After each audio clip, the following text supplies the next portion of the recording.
Assalamualaikum warahmatullahi wabarakatuh.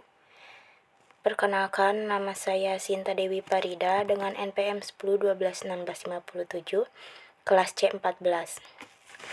Dalam video ini saya akan mempresentasikan mengenai Al-Quran untuk mata kuliah Pendidikan Agama Islam, tugas UTS.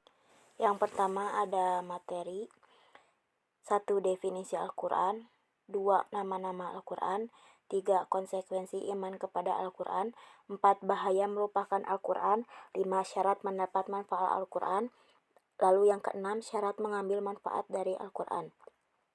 Yang pertama ada definisi Al-Quran.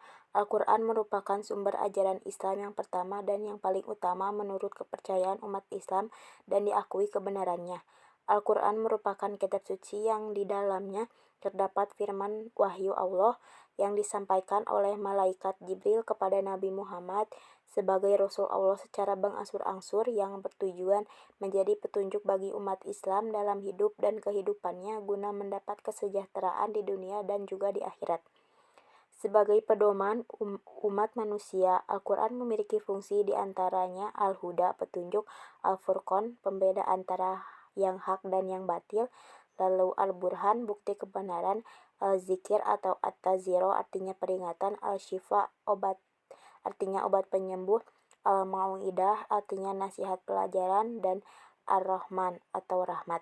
Selain itu, sebagai kitab suci terakhir, Al-Quran juga membawa fungsi sebagai petunjuk bagi umat manusia hingga akhir zaman, penyempurna kitab-kitab suci sebelumnya, dan sumber pokok ajaran agama Islam yang dibawa oleh Nabi Muhammad SAW. Yang kedua, nama-nama Al-Quran. Yang terdapat 4 nama Al-Quran yang diantaranya yang pertama Al-Quran. Yang pertama Al-Quran. Al-Quran adalah nama kitab suci yang paling masyhur. Nama ini disebut dalam ayat-ayat Al-Quran sebanyak 67 kali. Kata Al-Quran yang dimaksud adalah nama kitab suci Al-Karim. Yang kedua Alkitab. Nama lain Al-Quran adalah Alkitab atau Kitabullah yang sering digunakan dalam menyebut Al-Quran. Al-Quran disebut Alkitab itu dalam bahasa Arab bermakna buku. Yang ketiga Al-Furqan. Al-Quran dinamai Al-Furqan karena ia adalah tolak ukur yang akan memisahkan hak dan yang batil. Yang keempat Az-Zikir. Al-Quran dinamai Az-Zikir karena muatan-muatannya dapat mengingatkan manusia kepada dirinya yang kemudian akan membawa ingatan itu kepada Tuhannya. Yang ketiga ada konsekuensi iman kepada Al-Quran. Keimanan itu tidak sempurna, bahkan patut dipertanyakan kebenarannya apabila ia belum memenuhinya. Yang pertama, akrab dengan Al-Quran. H.R. Bukhari berkata, sebaik-baik kalian adalah orang yang mempelajari Al-Quran dan mengajarkannya. Lalu yang ia pelajari dan dia ajarkan itu meliputi bacaannya, pemahamannya, penerapannya, penghafalan, dan penjagaannya. Yang kedua ada mendidik diri dengannya.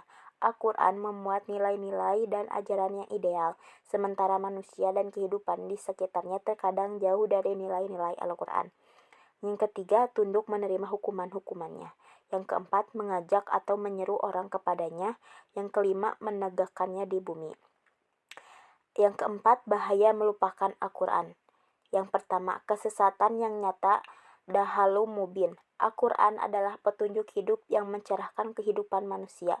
Barang siapa yang tidak mengambilnya sebagai petunjuk hidup, berarti ia telah memilih petunjuk lain yang menyesatkan. Karena petunjuk Al-Quranlah sebenar-benarnya petunjuk di dalam kehidupan ini. Yang kedua, kesempitan dan kesesakan. Dahikun harajun.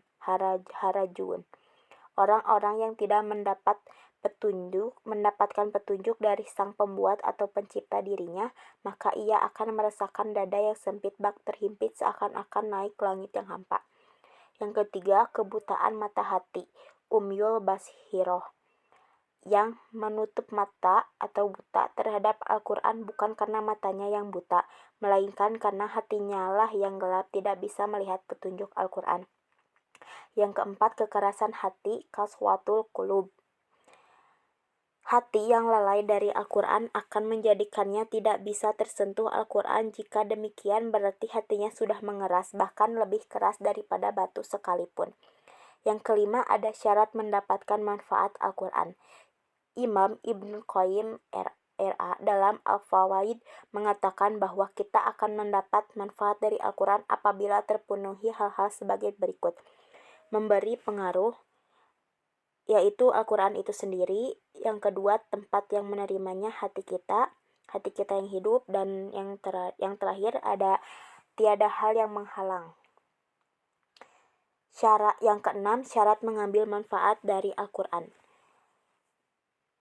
Berdasarkan surat Qaf ayat 50 yang artinya sesungguhnya pada yang demikian itu benar-benar terdapat peringatan bagi orang-orang yang mempunyai akal atau yang menggunakan pendengarannya, sedang dia menyaksikannya.